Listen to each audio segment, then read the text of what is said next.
Mm. Mm.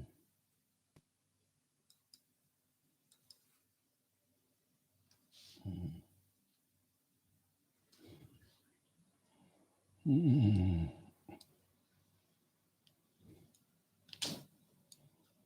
Mm.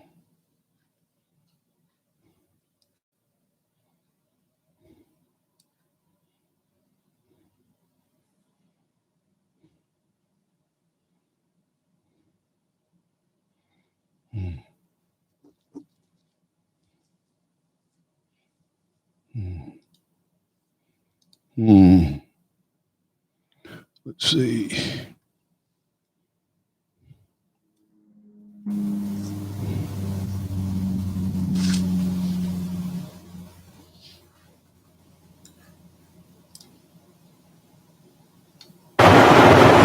Uno, dos, uno, dos, tres, cuatro.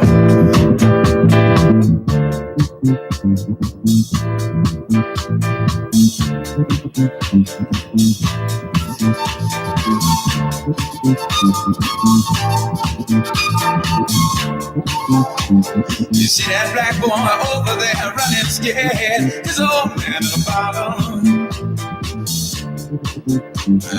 He done quit his 9 to 5. He drink full time. Now he's living in a bottle. See that black boy over there running scared? His old man got a problem. Man, this is a bad one.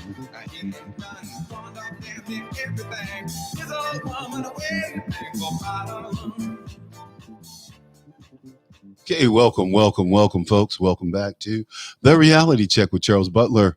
Hey, we are going to pick up the pace here. Got a lot of things going on. As you well know, it's first day of summer. It is hot here in Tampa. I tell you, it's going to be my first summer in Tampa. It is hot as I don't know what. I was supposed to do a hit earlier on Newsmax, and we had a few technical difficulties. But I'll be doing a hit later this week probably, and I'll let you know what's going on. But we were going to talk about the record killings in Chicago over the weekend, and Lori Lightfoot blames it on racism. They said gang life, not racism, is responsible for the gang violence, says an alderman. Now, which alderman said that? Because I know all the aldermen. I just left from up there. And, there are three reasons that I left from up there: the people, the politicians, and the policies. Because the policies absolutely make no sense. In Chicago, if you're doing 6 miles over the speed limit, you can get a ticket for $35. And you can't really combat this ticket. You can't challenge the ticket. You can't confront the people. You can't confront the cameras. These people are having a gold mine over charging motorists, anybody who visits, for tickets and revenue. It became to the point where I was just inundated with the pressure of being ripped off day after day. You get up and you go outside. I think that the city of Chicago is going to start charging for air based on how tall you are, how much you weigh, the capacity of your lungs, what your health conditions are. They're going to start charging you for breathing every day. They are greedy for money, and they don't fire anybody. They don't lay anybody off. They just keep hiring and hiring. The patronage still goes on in Chicago, in the city and state government, as well as it does in the federal government. As I didn't do a story on this, but there have been several stories done about all of the Biden appointees that have family working in the administration. Nepotism. It's against the law. But what do laws mean to Democrats? Absolutely nothing. They use the laws for themselves. And that's why I couldn't become a Democrat, because see, my daddy worked in the plant. So my daddy wasn't part of the so-called black elite, the black intellectuals. So I didn't have anything to say. I had no pedigree. And you know what? I saw the Negroes that these children, that I saw the children that these Negroes turn out, and they were far inferior to me in school, in intellect, in physical attributes, in accomplishments, and yet they were so and so's son. So they were getting jobs and they were getting like Jesse Jackson Jr. He got into Illinois Law School because the University of Illinois Law School came to Operation Push and said, we need people to go to law school. And he threw his hat in. True story. Swear to God. True story. Swear to God. So anyway, let's just talk about this Chicago thing for a minute. The residents in one Chicago ward are giving up on calling the police as the city fails to protect them from violent crime. Well, this has been going on. This hasn't just started. It's been going on a long time. Alderman Ray Lopez described the violence plaguing his constituents, primarily Hispanic, and slamming Democrat Mayor Lori Lightfoot, whose law enforcement policies, again, policies, what did I say? I left because of principle, policies, and people. Okay? Principle, policy, people. And the focus on systemic racism, he said, are doing little to stop the crime and the mostly gang-related violence. Well, it's gang-related only in that the gang members are committing violence. The people that they're shooting and that they're killing necessarily are not involved or related to gangs at all. These are the lies and the conflation that goes on in the media because these white people don't have any clue what's going on. Absolutely none. The person who wrote this article, I'm sure, was a white person.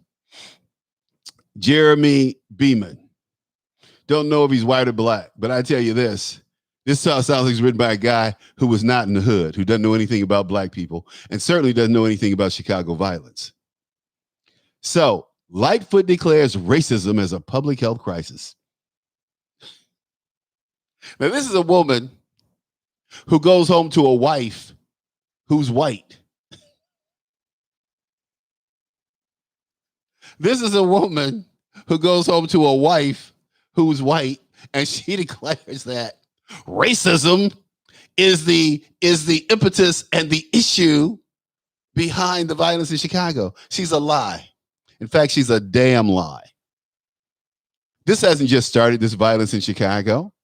This violence has been in the neighborhood since the 50s, running rampant. Started under Old Man Daly. None of the politicians clean up, or would they? And you know what? I used to ask politicians, because see, I was the first public figure to call for the National Guard to come to Chicago, right? So let's fast forward a minute. So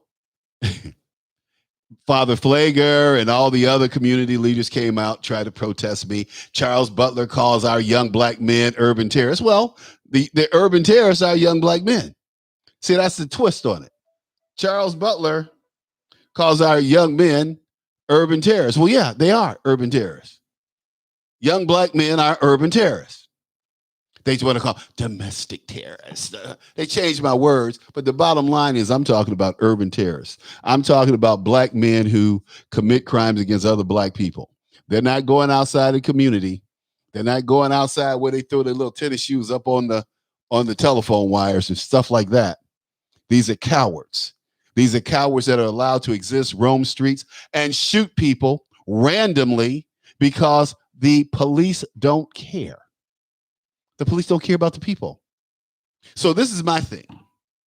See, you got all these white policemen in these black communities. And people go, well, color shouldn't make a difference. Well, what does color have to do with this? And so when I turn it around on these white people that I'm talking to, I said, well, just think about this. All of the cops in your neighborhood, all the cops that you see in the blue and white cars, the Chicago Police Department car, they're all black. They're all black. Black women, black men, they're all black for the most part. See a few white people, but for the most part, they're all black.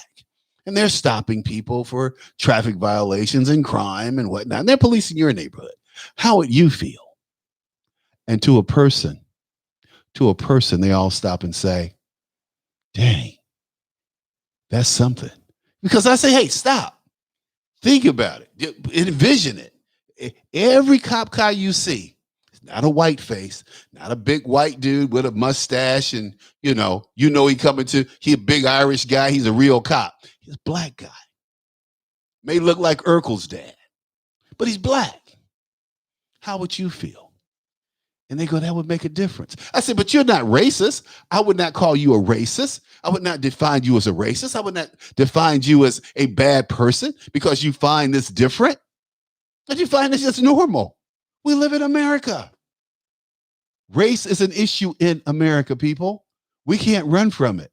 It's part of the fabric of America. And I love it. I'm not running from it. And you aren't either. I think we're doing a great job here in the country dealing with this issue called race. Hey, let's see here. Is my chat on? Is my chat room on? Are you guys chatting out there? No, you're not chatting. Why not? Let me see. Did I do something? Let's see here. Chat. Participants. Okay. All right. Oh, you know what it is? I'm on the wrong channel. I'm out here I'm on the wrong channel. Doggone it. That's okay. That's okay. We'll be good. I think we'll be good. I don't know. Anyway, let's see here. What I'm going to do is I'm going to, man, how did I do this? This is really screwed up. I'm out here. Am I on my channel? No, I'm going to leave.